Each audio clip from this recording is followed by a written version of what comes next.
Good evening, ladies and gentlemen. Thank you for tuning in.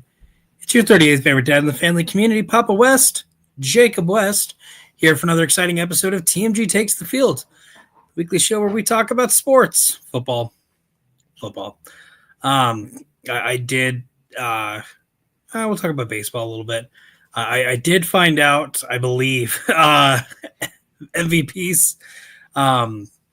It sounds like Aaron Judge and then Shohei Ohtani. I could be wrong, but it sounded like they won the MVPs. So congratulations. Big snub to Cal Raleigh, catcher of the Mariners, who should have won. But, hey, there's a reason I don't have a vote. But no, we will go ahead and start talking about football, mainly college football right now, as we wait for our good Fred Tato to come in. Had a pretty good week last week. A lot of fun games. This is about to go into the last week of college football this week. So I'll go ahead and break down how last week ended. We did have games on Saturday and just on Saturday that we talk about. TCU upset Houston 17-14. Ohio State beat Rutgers 42-9. Texas A&M beat Samford 48-0. Georgia beat Charlotte 35-3. Oregon beat USC 42-27. Oklahoma beat Missouri 17-6. Notre Dame beat Syracuse 70-7. Oh my goodness. If you did not watch that game, Notre Dame was up 21-0 before their offense even set foot on the field. At one point, it was 35-0. Notre Dame had 5 offensive plays. But again, 21-0 before the offense snapped the ball. It was crazy. Alabama beat Eastern Illinois 56-0. BYU beat Cincinnati 26-14. Utah beat Kansas State 51-47. Miami beat Virginia Tech 34-17. Vanderbilt beat Kentucky 45-17. Pitt upset Georgia Tech 42-28. Texas beat Arkansas 52-37. Michigan beat Maryland 45-20. Tennessee beat Florida 31-11. Wisconsin upset Illinois 27-10. Tulane beat Temple 37-13. Arizona beat Colorado 42-17. So we do have some shakeups in the rankings. We have at 25 Arizona, 24 Tulane, 23 Georgia Tech, 22 Pitt, 21 SMU, 20 Arizona State, 19 Tennessee, 18 Virginia, 17 USC, 16 Texas, 15 Michigan, 14 Vanderbilt, 13 Utah, 12 Miami, 11 BYU, 10 Alabama, 9 Notre Dame, 8 Oklahoma, 7 Ole Miss, 6 Oregon, 5 Texas Tech, 4 Georgia, 3 Texas A&M. And it's been the same as it's been all season. Indiana at number 2 and Ohio State at number 1. Then, guys, it's the final week of the regular season of college football. Huge implications as far as conference championships, which we will go over tonight. I'll go over every single scenario, what each team has to do to get there. But let's start off with what we see this upcoming weekend. We have some games on Friday. Ole Miss is traveling to Mississippi State in the Egg Bowl. Utah's traveling to Kansas. We have what's called good old-fashioned American hate, I think is the actual name of this rivalry game, Georgia versus Georgia Tech.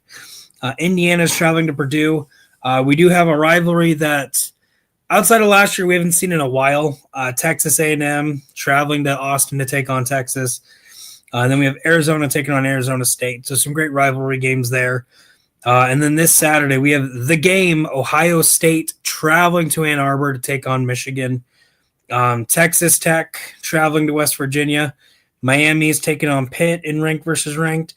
BYU is hosting UCF. Oregon's traveling to Washington.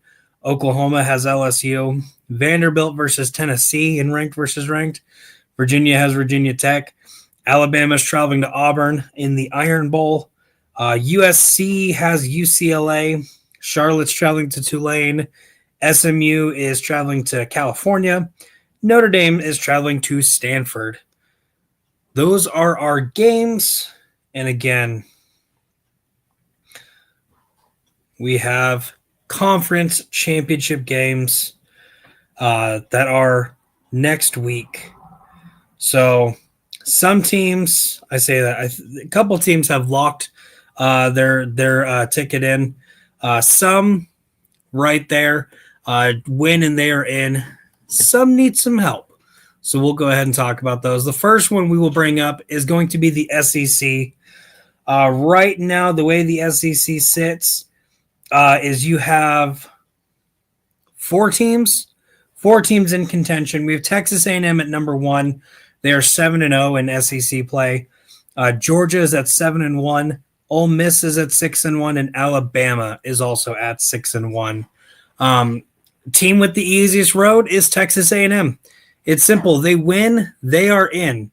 But they do also have they can lose, and they need Alabama and Ole Miss to lose. So if they lose and then Alabama and Ole Miss both lose, they're still in. But again, a win gets them in. Next, we have Alabama. Alabama, if they win, they're in.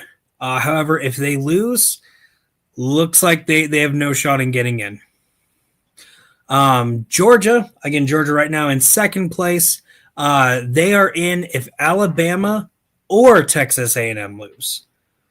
And then we do also have Ole Miss. They win, but then they also need Texas A&M to lose and Alabama to lose. Again, we get the top 2 teams to get into this championship game. Next, we're going to be traveling up to the Big Ten. Big Ten, we have technically in first place is Indiana, 8-0 in conference play. Ohio State's at second, also at 8-0. Then we also have Oregon and Michigan in the mix, both at 7-1 in conference play. Indiana and Ohio State have the same road. They win, they're in. With Indiana, if Ohio State loses, regardless of the outcome of their game, they're in. Ohio State, if they lose, they need both Indiana and Oregon to lose, or else they'll miss it. Oregon needs a win and Ohio State to lose. And then Michigan needs a win and either Indiana or Oregon to lose. And they will make it in. The Big 12. This one's not as tight. I say that we still have 4 teams in. So we have Texas Tech at 7-1, BYU at 7-1. And then we also have Utah and Arizona State at 6-2. With this one, Texas Tech clinches if they win or Arizona State loses. BYU clinches with a win or an Arizona State loss, or Texas Tech and Arizona State losing, or Arizona State winning and Texas Tech losing.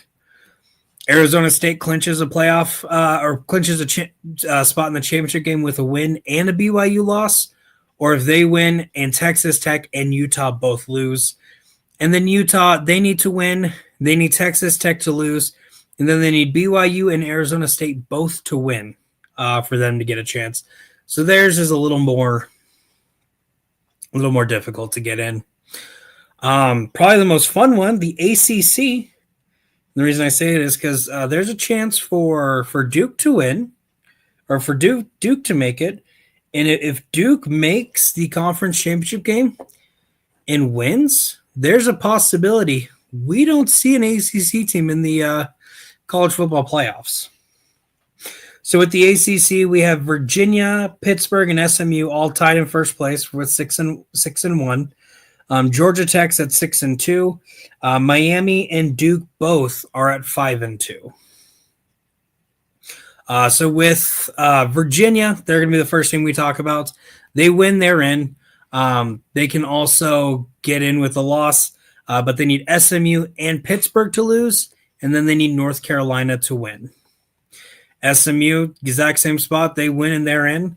Other ways they could get in is with a Pittsburgh and Duke loss, but then they would also need Virginia and North Carolina to win. They could also do a Pittsburgh Duke loss.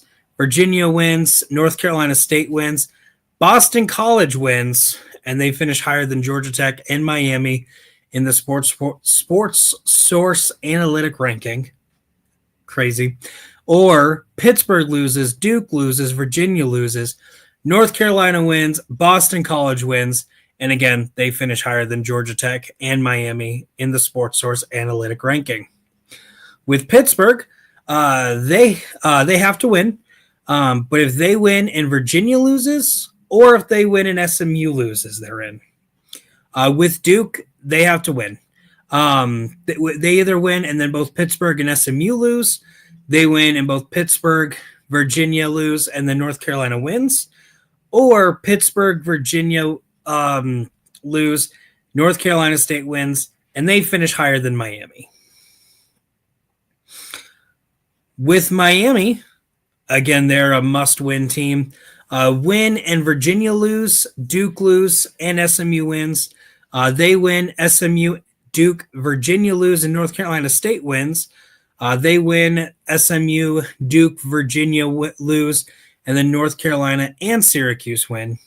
They win, SMU, Duke, Virginia lose, North Carolina wins, Boston College wins, and they finish higher than Georgia Tech and SMU in the analytic ranking. They win, SMU, Duke lose, Virginia wins, North Carolina State wins, and Syracuse wins. They win, SMU, Duke both lose, Virginia, North Carolina State, and Boston College win. Then they still have to finish higher in rankings. They win, SMU loses, Duke wins, Virginia loses, and North Carolina State wins. Or if they win, SMU wins, Duke wins, Virginia loses, North Carolina State wins, then they have to finish higher than Duke in rankings. Georgia Tech, this is the only team that their game doesn't really matter. Again, they are playing Georgia, which is not an ACC team. So they can win, they can lose, it does not matter. But they need Pittsburgh to win, Virginia, and SMU to lose. They need Miami to win, SMU, Duke, and Virginia to lose, and then North Carolina State gets the win. Or they can also have Miami win, SMU, Duke, Virginia lose, North Carolina and Boston College both win. Then they have to finish higher in rankings. Or Miami wins, SMU and Duke lose, Virginia wins, North Carolina State wins, and Boston College wins. And then again, they need to finish higher than Miami and SMU in rankings to get there. So the ACC is a little more difficult, a little more tied up. Again, just a couple teams, they win and they're in, so they better do their part and win. We're going to be talking about every conference because I have the list for every conference. Next, we have the MAC, the Middle American Conference. Right now, we have a good amount of teams in. Western Michigan is in the lead at 7-1. Then Ohio, Toledo, Central Michigan, and the Miami of Ohio are all right there at 5-2. I don't think Buffalo has a chance. No, Buffalo doesn't have a chance. They're barely out. They are currently sitting at 4-3.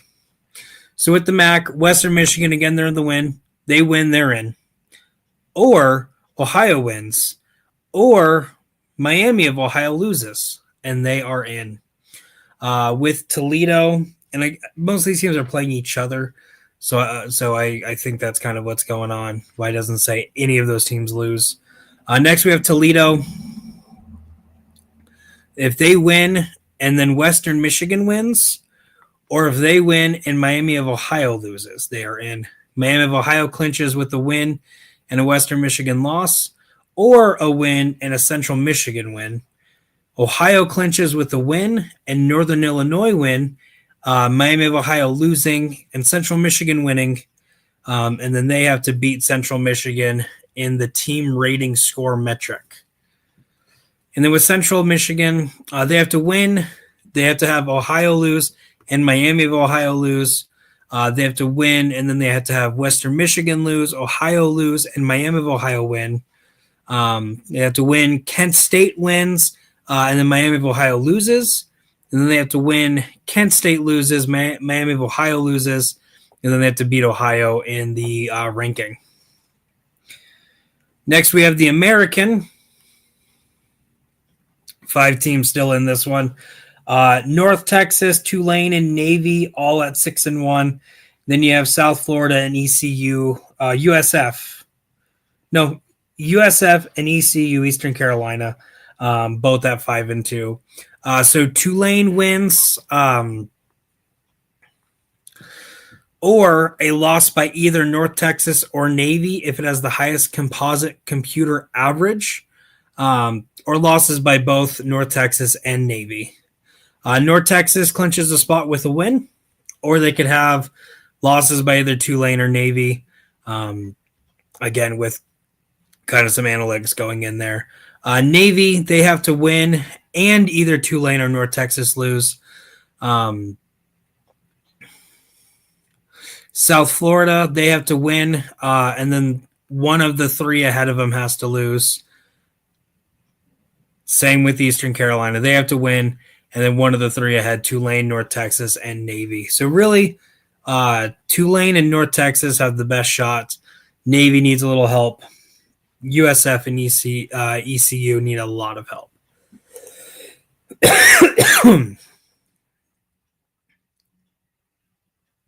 All right, 2 more. We have the Mountain West. Again, a couple teams in there. South Dakota State, Boise State, New Mexico, UNLV are all the teams that are in there. San Diego State right now in the lead. They win, they're in. They could also have lose, and then they need losses by Boise State and UNLV. Boise State needs to win, and San Diego State to win. If UNLV lost and New Mexico lost, they have to finish with the top computer metric among the 5 and 3 teams. UNLV clinches a spot with a win and a Boise State loss and a New Mexico loss, or a win and a San Diego State loss, and then some metric stuff.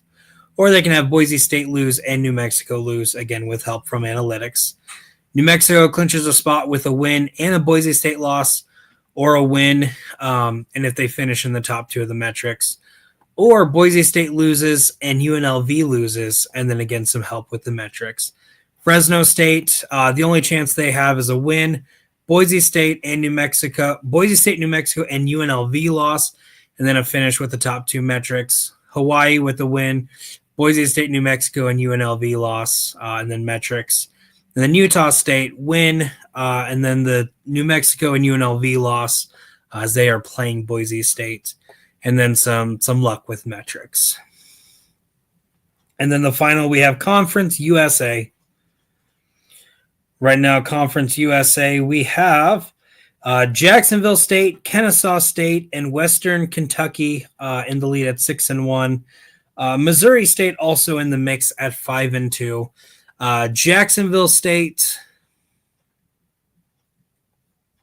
needs a win or a Kennesaw State loss. Western Kentucky needs a win or a Kennesaw State loss. And Kennesaw State needs a win or a Western Kentucky loss. They might be asking yourself, how are all 3 of these teams in a win and you're in? Well, it's simple. Jacksonville State is playing Western Kentucky. So the winner of that game is in.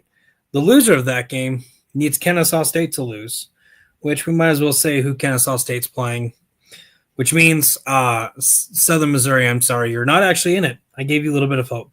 Kennesaw State is playing Liberty in Liberty. So you never know how that one will go. But those are all of the scenarios to get into the conference championship games of each conference in college football. Again, the top 5 ranked conference champs are in the playoffs, the college football playoffs, and then they go pick rankings after that with every other team. And like we saw last year with SMU, just because you lose in the conference championship doesn't mean you're out of the conference championship. Never say never. There's always a chance that you get selected in the top 12 teams. But still, don't leave room for questions.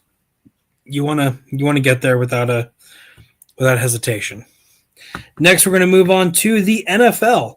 And what a week it was last week. I'm very upset with one of those games. Thursday night, we had a very interesting game. The Texans defended their home against the Bills, getting the win 23-19. Josh Allen was sacked like 8 times, I believe. Could not do anything. The Texans defense was great. Then we had on Sunday, we had for the 1 o'clock games, the Chiefs getting the win against Indianapolis 23-20 in overtime. Bears beat the Steelers 31-28. Patriots beat the Bengals 26-20. Ravens beat the Jets 23-10. Seahawks beat the Titans 30-24. Packers beat the Vikings 23-6. Lions beat the Giants 34-27.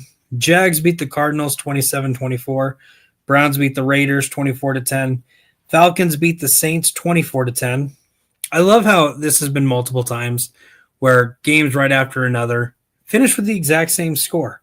So again, Falcons get the win 24-10. Cowboys beat the Eagles 24-21. Rams beat the Buccaneers 34-7 on that Sunday night game. And then Monday night, we did have the 49ers beating the Panthers 20-9. So a lot of fun games, and we'll just go ahead and talk about standings. Obviously, with this being us going into week 13, just a couple more weeks left. 6 more weeks before we get into the playoffs. So no team has secured their spot in the playoffs yet, but some teams are really close. I will say we have had our first elimination. The New York Giants are eliminated from playoff contention. They will not be playing in the playoffs this year. 0% chance that happens. Again, firing Daboll last week, also firing their defensive coordinator after this last loss. So not looking good for the Giants. Who knows? They might turn around, though. Jameis was electric last week. But in the AFC, we have in the East, New England is currently in the lead at 10-2, Buffalo at 7-4, Miami at 4-7, and then the Jets at 2-9. In the North, the Ravens are officially in the lead, number 1 in that, at 6-5. Pittsburgh tied with them, also at 6-5. Then you have Cincinnati and Cleveland both at 3-8. We have the South. The Colts are at 8-3. The Jags at 7-4. Houston's at 6-5. And Tennessee is at 1-10. We have the West. Denver's in the lead at 9-2. Chargers at 7-4. Kansas City's at 6-5. And then the Raiders are at 2-9. With the NFC, again with the East, Giants are eliminated at 2-10. Commanders are at 3-8. I just feel like going backwards on this one. The Cowboys 5-5 and 1. They tied because the Packers don't play to win. And then we do have the Eagles, regardless of last week, still leading that division at 8-3. We have the NFC North, the Bears 8-3, the Packers 7-3-1. You play to win the game, guys. The Lions at 7-4, the Vikings at 4-7. And then we have the South. Buccaneers are at 6-5, Panthers are at 6-6, Falcons at 4-7, Saints at 2-9. And then we have the West. Rams at 9-2, Seahawks at 8-3, 49ers at 8-4, and then the Cardinals at 3-8. So again, a lot of close matchups coming in on these last couple games, last 6 weeks of the season. Going to be a tight one in some. I'm getting really close to you. I'm trying to grab my notebook, but I was starting to lose some stuff. With last week's performance, I finished the week at 11-3, Tato at 9-5. In our 2 differences, again, the Packers-Vikings game and then the Browns-Raiders games were our 2 differences. I got both right.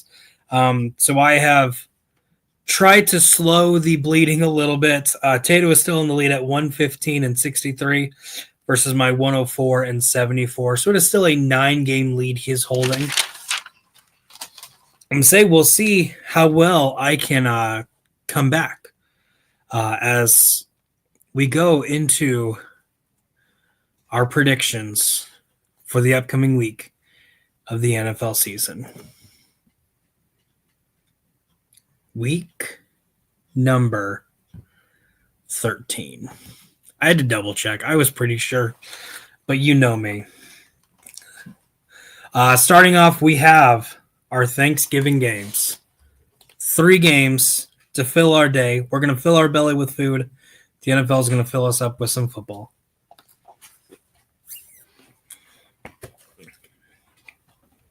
At first, we have the Packers traveling to Detroit to take on the Lions. Lions are a 3-point favorite.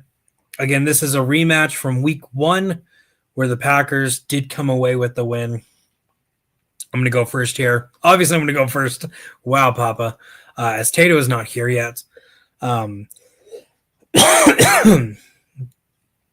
Ragnow is returning to the Lions. Just made that official today. Does that mean he is playing? I doubt it. But crazier things have happened. Regardless, though, I do like the Lions. They are coming off that exciting win against the Giants. Forgot who they played for a second. Dan Campbell has not been doing great since taking over for offensive play calling. I think this is the game where he turns it around. Both teams pretty healthy. Again, both teams coming off of short weeks, though. So I think it's going to be exciting. Barely by the slimmest of margins. Probably a 3-point game. I have the Lions. Next, we have the Chiefs traveling to Dallas to take on the Cowboys. Chiefs are a 3-point favorite. Both teams had pretty good comebacks. Colts obviously getting that crazy comeback to force overtime and then getting the win on the Butker kick. Dallas didn't need overtime. They were down 21-0, 24 unanswered points to get the win against Philadelphia.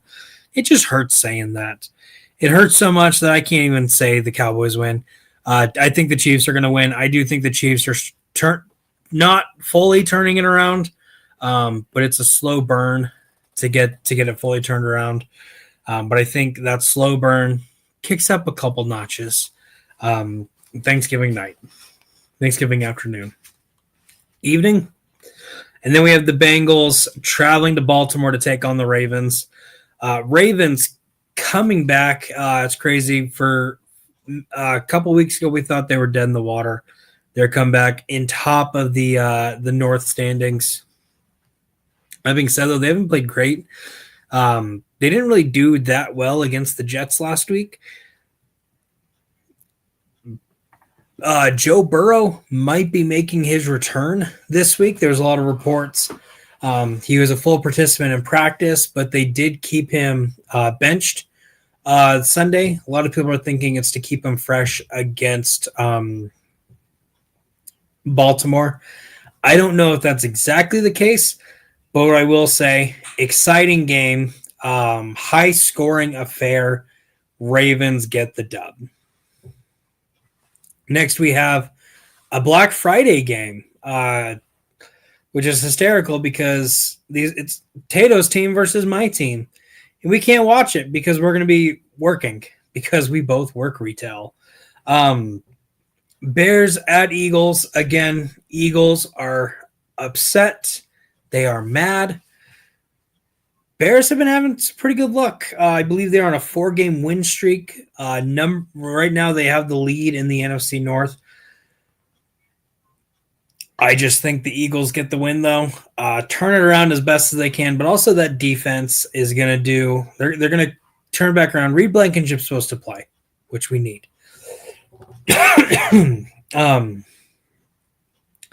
I think we really make Caleb suffer, make him rethink his life choices, and Eagles get the win on the backbone on their defense and get the sweep against the NFC North.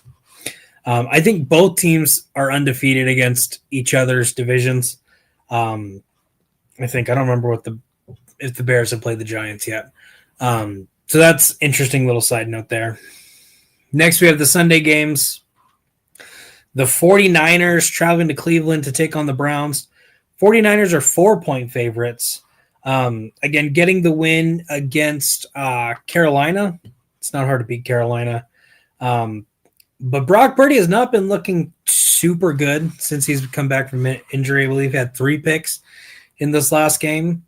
And the Browns, Shedeur Sanders becoming the first Browns quarterback in a long time to win his first career start.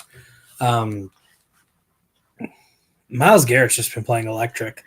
He is 6 sacks away from breaking the record held by Michael Strahan, 22.5 sacks in the season. He's going to do it, and I think he does it this week. This will be my 3rd time trying to say Myles Garrett's going to have a great game, and it's bitten me in the butt last 2 times. Hey, 3rd time's the charm.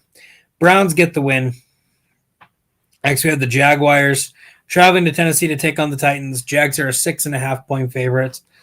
I like saying the whole, you want to know how the Titans play? Just ask Cam Ward. But it's true. Jaguars are starting to make a little comeback, trying to make that AFC South race a little more interesting. It's starting to get closer, having some issues. But I do think the Jags pretty handily beat the Titans, and I believe this will eliminate the Titans from playoff contention. Next, we're going to stay in the same division. The Texans traveling to the Colts. Colts are a 4.5-point favorite. I am very, very mixed on this one.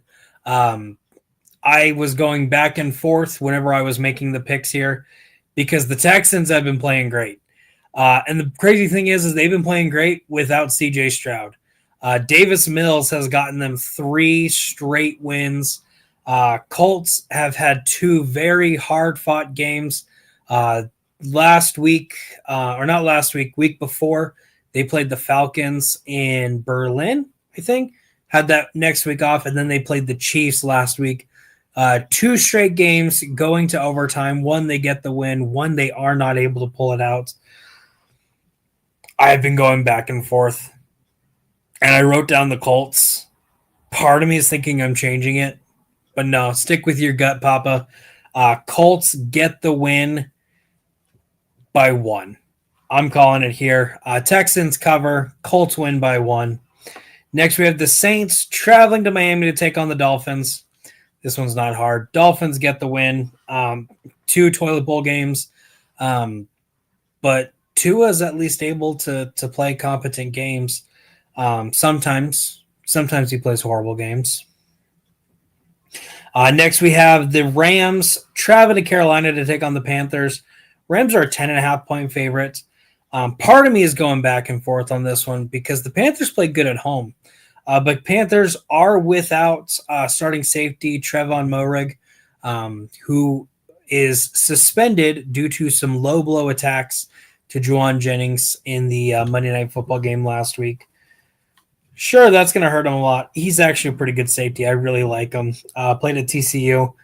And then the Rams have just been way too good lately. I would hate to play them in the playoffs. Rams get the win. Next, we have the Cardinals traveling to Tampa Bay to take on the Buccaneers. Buccaneers are 2.5-point favorites. If you watched the game last week, you would have saw Baker Mayfield leaving in the second half. He has an AC joint sprain. There's no fracture, no ligament damage, but he's still listed as questionable. Did not participate in practice today. Reports by me. I'm kidding, Adam Schefter. Adam Schefter for those reports. No, not a participant in practice this week, so still very up in the air. But the other downside is Buccaneers have slid quite a bit. 3-4 straight losses.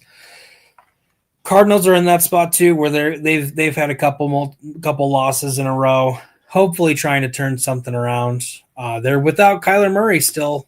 Jacoby Brissett still making the start there. Couple injuries there, but I think the Cardinals pull it out, get the upset, get the win. Not that it's really going to do anything for them. Buccaneers will turn around, though, here in a couple weeks. Now we have the 4 o'clock games. One game at 4:05. We have the Vikings traveling to Seattle to take on the Seahawks. Seahawks are a 10.5-point favorite, and this is Sam Darnold revenge. Vikings were like, no, we're going to go with our rookie, even though they could have franchise tagged him. They could have signed Darnold to a huge extension. Let's be honest here. Everyone's talking about they should have franchise tagged him. No, they should have just signed him. Multi-year deal. They should have. They didn't. Seahawks did, though. And it's really paying off for them. I do think this is going to be, as Jay Burns calls it, BTA. If you don't know, ask him. He'll tell you. Seahawks get the win. Then we have the 4:25 games. Raiders traveling to Los Angeles to take on the Chargers. Chargers are 8.5-point favorites. Raiders in the news this week because they did just let go of Chip Kelly, their offensive coordinator. See, smart franchises get rid of Chip Kelly before this first season's over. They don't let them ruin their franchise. I think this is a weird game because Chargers haven't been either play great or play horrible. They've been having a lot of injuries. But some of those injuries are starting to come back this week. I do think the Chargers get the win because it's the Raiders. Let's be honest here. That's 100% why. Next, we have the Bills traveling to Pittsburgh to take on the Steelers. Bills are a 3.5-point favorite. Again, Rodgers is questionable. Did not play last week. Mason Rudolph getting the start. I've been going back and forth on this one because if the Bills struggled against the Texans defense, they're going to be really struggling against TJ Watt and this Steelers defense. But one thing's true. Bills don't lose 2 games in a row. Give me the Bills. But again, it's going to be close. So I also believe Bills just signed Brandon Cooks. Don't think he's going to play, but they just signed him. So there's that. Sunday Night Football. We have the Broncos traveling to Landover, Maryland to take on the Commanders. Broncos are a 6-point favorite. This is another one where one team is looking to sweep a division. Broncos beat the Eagles. They beat the Giants and they beat the Cowboys earlier this year. They're going to get the sweep. They're going to beat the Commanders. That defense is too good. Again, still question marks on if Jaden comes and plays or if it's going to be Mariota. I think you got to play Mariota. Nick Bonito is going to eat whoever's in at quarterback alive. And you gotta protect Jaden Daniels, at least as he's coming off that injury. And then we have Monday Night Football, the Giants at Patriots. Patriots are a 7.5-point favorite. Patriots are going for 10 straight wins. Giants are looking to break a 4-game losing streak. Giants obviously having some questions at coach, both head coach and defensive coordinator, just recently being let go. Dayball last week, and then their defensive coordinator this previous week. Can't think of his name right now, guys. I'm sorry. This is where Papa goes crazy. Will Campbell did injure his knee. I don't remember exactly the injury, but he is on injured reserve. He is not coming back until January. So he is done for the rest of the regular season at least. Maybe going to come back for a playoff run. We'll see. And that defense for the Giants, that defensive line has been crazy. I think they've been playing really good lately. They almost beat the Lions. I think Jameis gets the dub. I think Jameis cooks. I think that defense cooks. And it's going to make Drake May look bad. You heard it here first, guys. Giants beat the Patriots Monday Night Football. But hey, those are my picks. Tell me, what are your picks? Throw in the comments who your survivor pick is, the team guaranteed to get the win. And everybody, enjoy Thanksgiving tomorrow. Be great football. Depending on who you're with, great food. I don't know who you're eating with. I know I'm going to have great food. But hey, y'all have a good one. Make smart choices or don't. I don't care. I'm not your dad, but I could be your papa.